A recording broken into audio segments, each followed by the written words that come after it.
Hello, they're Piti and Halim as host Tawa.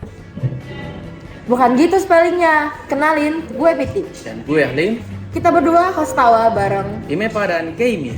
Just keep on watching. Halo teman-teman semua, kembali lagi di Tawa Talking with Ormawa.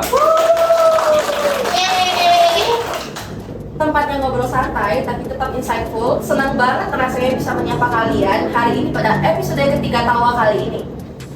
Di episode spesial kali ini, kita akan bedah tuntas nih dunia mahasiswa, terutama peran dan kiprah kakak-kakak kita di organisasi mahasiswa atau yang akan kita sebut dengan Ormawa.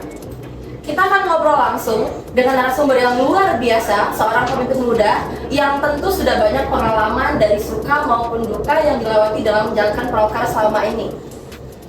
Mungkin tanpa berlama-lama, langsung saja kita sambut Kak Leo Putra dan Kak Tiara dari Ormawa Imepa dan Keimi. Mari tepuk tangan yang meriah. Mungkin Kak bisa sapa dulu ke teman-teman Ormawa yang ikut. Siapa dulu? Boleh katanya. Oke. Halo, selamat siang teman-teman semuanya. Suatu kehormatan bisa diundang di Tawa, Talking with Ormawa. Mungkin kemarin itu sempat, seharusnya bukan hari ini ya, tapi ada kejadian masih di suasana demo, jadi hari ini. Oke, mungkin halo semuanya, thank you banget kepada Undang nih udah undang aku juga di sini. Aku Tiara Chandra Putri, selaku pendiri KIMI. Salam kenal semuanya. Oke. Dan juga kakak-kakak bisa meluangkan waktu di tengah kesibukan yang padatkan. Nah sebelum kita mulai, kita perkenalan dulu lebih jauh yuk. Boleh nih kita baca CV dari Kak Leo dan Kak Tiara dari perjalanan awal menempati posisi di Ormawa, kegiatan di luar itu sampai hobi ini. Boleh banget nih. Oke, jadi aku akan bacain CV dari bintang tamu kita pada hari ini, Kak Leo dan Kak Tiara. Mungkin di sini aku lihat di CV-nya Kak Leo. Kak Leo ini sebelumnya pernah menjadi staf muda Ikatan Mahasiswa Ekonomi Pembangunan, pernah menjadi Bujang Universitas Sriwijaya tahun 2023 dan Bujang Palembang tahun 2024. Dan untuk CV-nya Kak Tiara, aku lihat di sini Kak Tiara ini berpengalaman di dalam komunitas edukasi ilmiah ekonomi atau KIMI dan juga pernah magang mandiri di Badan Pengelola Keuangan Aset Daerah, kemudian asisten kepala program studi magister manajemen Universitas Sriwijaya, dan masih banyak lagi pengalaman-pengalaman hebat yang Kak Tiara dan Kak Leo bagikan. Wah keren banget nih di tengah kesibukan yang padat, tapi tetap melakukan kegiatan dengan produktif ya Kak. Ngomong-ngomong soal Ormawa, banyak yang bilang maksud Ormawa itu kayak masuk ke keluarga baru. Boleh cerita sedikit dong Kak Leo dan Kak Tiara, bagaimana sih sejarah Ormawa Imepa dan KIMI, mungkin kenapa didirikan dan apa sih visi misi awalnya gitu? Dari saya dulu ya? Iya, oke. Oke, jadi awal pertama kali Imepa didirikan pada tahun 1993. Tapi itu dulu namanya itu bukan Imepa, tapi Imepa. Nah, pada tahun 2016 itu baru dibentuk yang di Bukit. Itu jadi dari semuanya dari Bukit sama lain itu dari Imepa. Dulu itu Imepa itu ada dua, ada Imepa dan ada Ormawa EP. Karena dulu tuh ada banyaknya kericuhan dan ada beberapa orang yang ingin menyatukan Imepa EP. Jadi makanya pada tahun 2016 itu berubah jadi Imepa. Nah, mengapa Imepa didirikan? Yang pastinya Imepa itu ingin berperan menjadi wadah untuk mahasiswa EP yang memiliki kesulitan dalam mata kuliah, dalam mungkin kalau di kami itu bisa sih, kami itu ada yang namanya membantu mahasiswa EP yang nggak bisa atau belum mampu dan UKT. Jadi itulah mungkin peran dari Imepa itu dibuatkan. Itu sih sedikit sejarah Imepa. Wow, ini keren banget ya sejarah dan visi misi awalnya. Boleh nih dari Kak Tiara, boleh jelaskan kenapa didirikan dan apa visi misi awalnya dari KIMI itu sendiri? Oke, mungkin kalau dari KIMI sendiri, kami itu dibentuk 2016 ya. Masih tergolong baru-baru ini lah, belum menginjak 10 tahun ya. Kalau untuk kenapa sih kami didirikan, dulunya itu melihat kondisi dari Fakultas Ekonomi itu belum ada wadah gitu buat tampung lomba-lomba ataupun jualan besar kayak Pilmates, KDMD, TDC gitu. Jadi dari itulah terbentuknya ini gitu, Komunitas Edukasi Ilmiah Mahasiswa Ekonomi. Nah, itu awalnya untuk seluruh mahasiswa S1, tapi kemudian kami luaskan lagi jadi untuk seluruh mahasiswa ekonomi mulai dari S1 dan juga D3. Mungkin itu sih. Menarik sekali nih sejarahnya. Tentu perjalanan sampai sekarang tidak putus. Pasti ada suka maupun dukanya. Boleh nih Kak ceritain pengalaman paling berkesan saat menjalankan proker? Mungkin ada proker yang paling sukses atau mungkin ada proker yang paling banyak tantangan. Oke, kalau menurut saya semua proker yang telah saya jalani itu merupakan sesuatu yang sudah sangat berkesan juga bagi saya. Mengapa? Karena setiap kita menjalani proker itu kan yang pastinya kita bisa bekerja sama, kita kenal dengan teman-teman baru. Terus untuk suka dukanya itu sudah banyak sekali ya kan. Paling sering itu suka dukanya itu dari beberapa anggota yang mungkin belum aktif, yang susah dihubungi, jadi membuat kita tuh kayak capek sendiri untuk menjalani proker itu. Tapi di balik itu semua ya kita tetap bisa bekerjasama dengan teman-teman yang masih aktif, yang masih semangat untuk menjalani proker. Oke, itu sih Kak. Mungkin dari Kak Tiara. Kalau dari aku sendiri nggak terlalu jauh beda ya, sebagai yang ngurusin orang-orang gitu ya. Pasti banyak banget suka dukanya, terus juga momen berkesan tuh pasti di setiap proker tuh ada gitu. Mulai dari misal momen kecil kayak lucu-lucuan pas lagi proker, pas proker itu rasanya lega banget gitu kan. Tapi mungkin ada juga yang kayak benar-benar berkesan mungkin dari proker di luar yang ketemu anak-anak, kayak kita bantuin teman-teman FP menang lomba gitu, kayak itu berkesan banget. Kalau dari aku Mungkin cerita-cerita ini yang bikin kita jadi termotivasi. Betul-betul pengalaman yang tidak bisa dibeli tapi bisa dirasakan. Oke, sekarang kita beralih ke topik yang sedikit lebih serius ya. Kita semua tahu lingkungan kampus itu ibarat rumah kedua kita. Nah, jika seandainya Ormawa diberikan kewenangan penuh untuk mengubah satu hal terkait lingkungan di kampus, misalnya kebersihan, fasilitas, atau budaya akademik, hal apa yang akan Kak Leo dan Kak Tiara ubah pertama kali dan bagaimana sih strateginya? Oke, terima kasih kepada Kak Vivi. Jadi kita itu di MEPA ada proker yang namanya Economic Journey.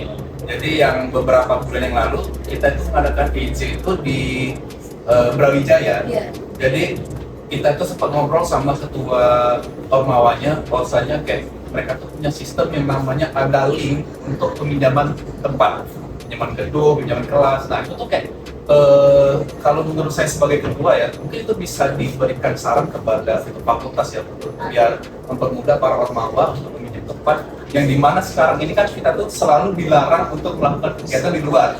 Akan tetapi fakultas atau jurusan susah untuk memadai. Nah jadi kalau di UB itu mereka tinggal klik-klik, tinggal cari aja ruangan yang mau yang dipakai, tinggal send hari dan tanggal, klik, udah tinggal prosesnya nanti ada langsung di ACC.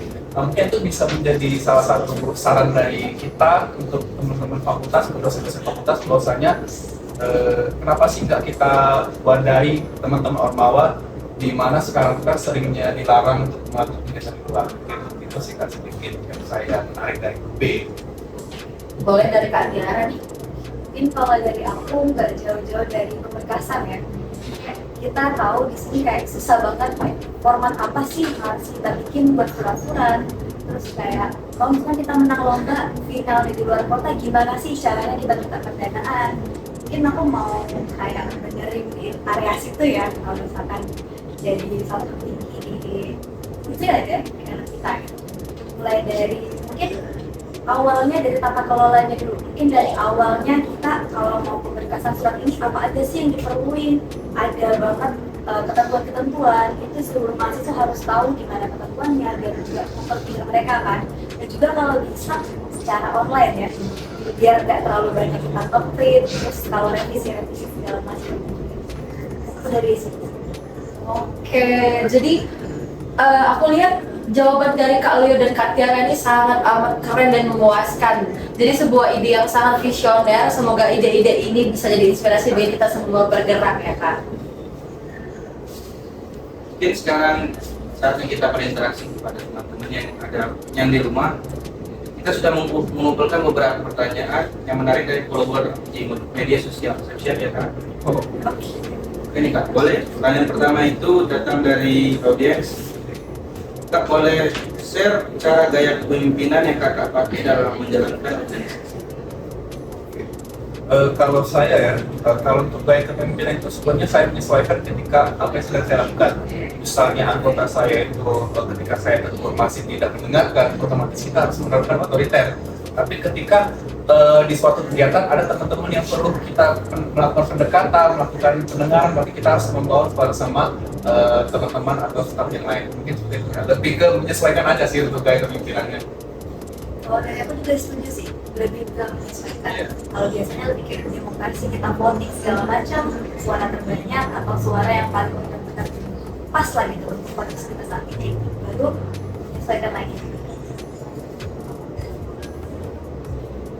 Oke, mungkin pertanyaan yang kedua itu bagaimana komunitas dapat menghubungkan antara teori ilmiah dan praktik sehari-hari mungkin dari Oke, teori ilmiah dan praktik sehari-hari ya, agak berat ya pertanyaannya ini ya. Oke, teori ilmiah mungkin dari yang bisa kita pakai sekarang di manajemen mungkin ya.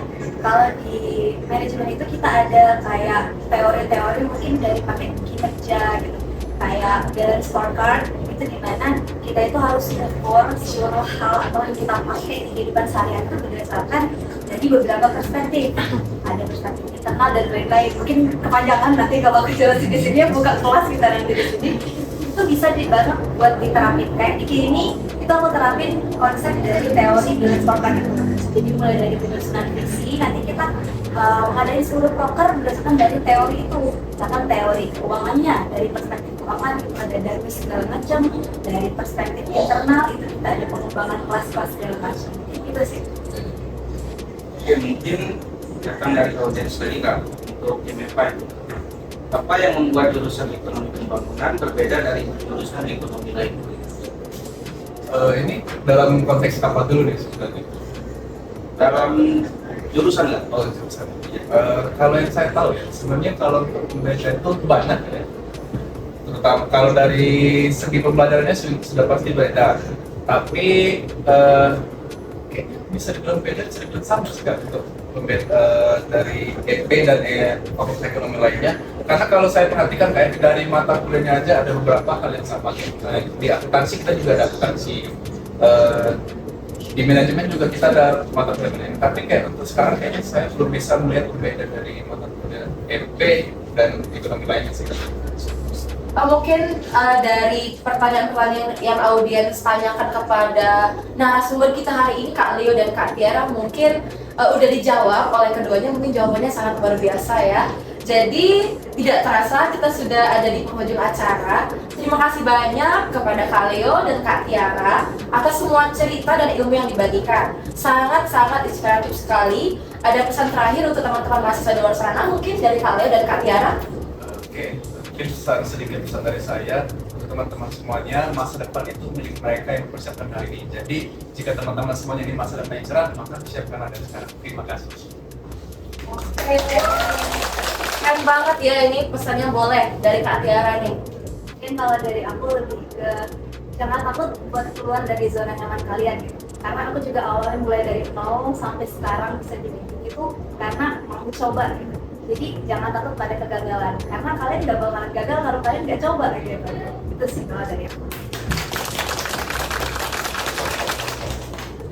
Wah, pesan yang sangat mendalam nih Kak. Sekali lagi terima kasih untuk Kak Leo dan Kak Tiara yang sudah hadir di Kaltim Mawar podcastnya Anak Genset. Semoga kita bisa bertemu lagi di lain kesempatan. Dan untuk teman-teman di rumah, terima kasih sudah mendengarkan. Sampai jumpa di episode Tawa selanjutnya. Dadah!